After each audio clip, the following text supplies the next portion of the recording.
प्रधानमंत्री नरेंद्र मोदी फ्रांस के सफल दौरे के बाद अमेरिका के लिए रवाना हो गए हैं। डोनाल्ड ट्रंप के शपथ लेने के बाद ये पहला मौका होगा जब दुनिया के सबसे बड़े लोकतंत्र के नेता नरेंद्र मोदी और दुनिया के सबसे पुराने लोकतंत्र के नेता डोनाल्ड ट्रंप मुलाकात करेंगे और इस मुलाकात पर पूरी दुनिया की निगाहें हैं। दूसरी तरफ भारत में भी पीएम का यह दौरा राजनीतिक चर्चा का विषय है। खास करके टैरिफ और अवैध प्रवासी भारतीयों की वापसी के मुद्दे पर क्या चर्चा होती है, ये भी बेहद अहम रहेगा। 104 अवैध प्रवासी भारतीयों की रिपोर्ट किए जाने के तरीके, उनके साथ हुए बर्ताव पर देश में काफी हंगामा हुआ था। हालांकि विदेश मंत्री डॉक्टर एस जयशंकर ने संसद के जरिए देश को जानकारी दी थी। बताया था कि अवैध प्रवासी भारतीयों की वापसी की प्रक्रिया कोई नई नहीं है, पहले भी अवैध प्रवासी भारतीयों को अमेरिका भेजता रहा है। विदेश मंत्री ने 2009 से अब तक के जो पूरे आंकड़े हैं वो जारी किए, गिनाए और कहा कि हर साल अवैध अप्रवासियों को वापस अमेरिका भेजता रहा है। हालांकि पीएम के यूएस पहुंचने के पहले ये मुद्दा सियासत में गर्मा गया है। कांग्रेस के अध्यक्ष मल्लिकार्जुन खड़गे ने एक्स पर पोस्ट किया और लिखा कि अमेरिकी राष्ट्रपति के साथ मुलाकात के दौरान प्रधानमंत्री मोदी को 2T यानी टैरिफ और ट्रॉमेटिक डिपोर्टेशन को उठाना चाहिए, क्योंकि सभी भारतीयों के लिए ये अत्यधिक चिंता का विषय है। 2Ts का जिक्र किया, टैरिफ और ट्रॉमेटिक डिपोर्टेशन। और इसी मुद्दे पर कांग्रेस अध्यक्ष मल्लिकार्जुन खड़गे ने सरकार की आलोचना की है, सवाल उठाए। सुनिए। Trump is my friend. Trump he will listen to me. ये बोलना ठीक नहीं है। अगर आपकी बात सुनता है तो लोगों को बगैर पूछे क्यों डिपोर्ट कर रहा है? इस मुद्दे पर हमने एक पूर्व राजनयिक से जानने की कोशिश की कि आखिर डिपोर्टेशन की प्रक्रिया क्या है और खड़गे के आरोपों में दम कितना है। तकनीकी पहलू समझिए।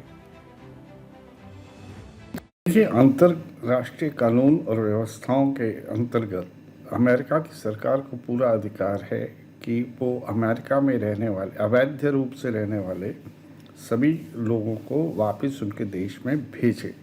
ठीक इसी तरह से ये ज़रूरी हो जाता है कि भारत भी इस तरह के अवैध लोगों को स्वीकार करे, लेकिन इसकी एक प्रक्रिया होती है। ये कहना गलत है कि उन्हें बिना पूछे भेजा जाता है। भारत के डिप्लोमेट से इस बारे में बात की जाती है और जब एक बार इस तरह से अवैध रूप से रहने वाले नागरिकों की नागरिकता, भारतीय नागरिकता वेरीफाई हो जाती है, तभी उसके बाद उन्हें वापस डिपोर्ट किया जाता है। तो पीएम मोदी और ट्रंप की मुलाकात में जिन मुद्दों पर बात हो सकती है उनमें भारत अमेरिका व्यापार, रक्षा सहयोग, भारत यूएस व्यापार घाटा, भारतीयों का डिपोर्टेशन, H1B वीजा, रणनीतिक साझेदारी, इंडो पैसिफिक क्षेत्र में सुरक्षा, चीन का बढ़ता वर्चस्व, टैरिफ वॉर, रूस यूक्रेन वॉर जैसे मुद्दे शामिल हैं। लेकिन भारत में डिपोर्टेशन मुद्दे पर सियासत गर्मा गई है और एनडीए के भी कई घटक दलों ने मल्लिकार्जुन खड़गे की टिप्पणी पर पलटवार किया है।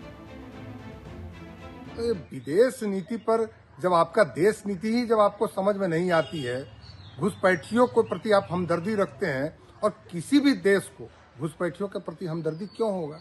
इसलिए ये अलूल जलूल की बात कर रहे हैं और इनको न देश से मतलब है न किसी प्रदेश से मतलब है। सत्ता के लिए वो कुछ भी करने वाले लोग हैं। तो आपको देखना चाहिए कि कांग्रेस के समय पे किस ढंग की हरकतें होती थी और आप लोगों ने क्या काम किया। तो it's better that you should follow कि भाई कांग्रेस का हार इतना क्यों हो रहा है, आपके लोग सब कहाँ गायब हो गए, उस पर ज़्यादा ध्यान दीजिए। मोदी जी के ऊपर बात करके कोई फायदा नहीं, पृथ्वी में कोई भी उनके खिलाफ कुछ भी नहीं सुनना चाहते। भारत तो छोड़ ही दीजिए। और आज मोदी जी के वजह से ही पूरे विश्व में भारत का नाम एक अलग तरीके से लिया जाता है। And we are super proud of our honourable PM of India.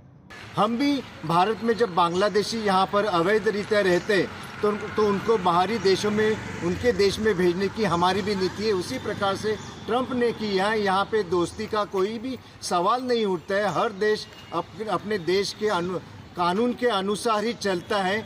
तो दोस्ती अगर है ट्रंप के साथ, तो दोस्ती का यहाँ पे गैर फायदा उठाने की बात जो आदरणीय खड़गे साहब ने कही है, उसमें कोई भी मतलब नहीं है। तो मल्लिकार्जुन खड़गे ने जो सवाल उठाया उसका एनडीए के तमाम घटक दलों की तरफ से जवाब दिया गया, पलटवार किया गया और इससे कांग्रेस की समझ पर भी दरअसल विरोधी पार्टियों ने, बीजेपी की सहयोगी पार्टियों ने इस पर सवाल उठाया। हालांकि प्रधानमंत्री नरेंद्र मोदी का दौरा अपने आप में काफी अहम है। डोनाल्ड ट्रंप के शपथ लेने के बाद दूसरी बार के कार्यकाल में पहली मुलाकात है प्रधानमंत्री की। इससे पहले 2 बार प्रधानमंत्री और डोनाल्ड ट्रंप की फोन पर बातचीत हुई है और कई विषयों पर यहां चर्चा हुई है। रणनीतिक साझेदारी, साथ ही डिफेंस को लेकर बातचीत हुई है। इस दौरे में भी इन मुद्दों पर सहमति बनने की उम्मीद जाहिर की जा रही है। लेकिन सबसे अहम सवाल है, क्या इमिग्रेंट्स के मुद्दे पर भी दोनों नेताओं के बीच चर्चा होगी?